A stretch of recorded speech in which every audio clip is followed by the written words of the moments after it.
Tumabi muna nga ako dito sa gilid at tumambay muna nga ako dito kasi darating daw dito si Kong Toby. Kaya ito, ang daming tao dito. Mga ilan minuto nga, dumating nang isa sa kanya ni Kong Toby at sabi nga sa akin, dito lang daw ako, baka mapakiyaw ako. Kaya ito, agad na ako nagkalembang para paglabas ni Kong Toby, mapansin niya ako at yung sorbetes ko yung pakyawin niya. At ito, biglang dumami yung mga bata at dumadami na nga rin yung tao. Kaya ito, tamang hintay lang ako dito at mga ilan minuto nga, palapit na nga sa amin si Kong Toby. Kaya ito, panay kalembang lang ako para mapansin ako ni Kong Toby. Napansin na nga ako ng tauhan niya at yung mga bata nga pinapila na. Kaya ito, kinausap na ako ng tauhan ni Kong Toby at tinatanong ako magkano lahat. Okay na, nakapag-usap na nga kami. Kaya sabi niya, bigyan daw lahat ng mga tao. Kaya ito, nagsimula na magtaka ng sorbetes at nagkakagulo na nga yung mga tao. Sa sobrang gulo nga, hindi na malaman kung nasan yung pila. At habang nagtatakan nga ako, lumapit na nga sa akin si Kong Toby. Kaya ito, agad na ako nakipagkamay at nagpasalamat nga ako sa kanya kasi pinakiyo niya yung sorbetes ko.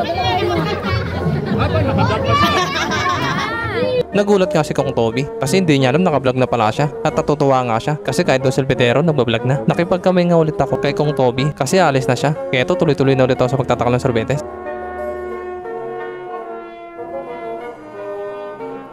Makalipas nga na isang oras, naubos na nga yung mga apa. Kaya ito, mga cup naman yung lalagyan ko. Kaya ito, nagtakal na ulit ako ng sorbetes.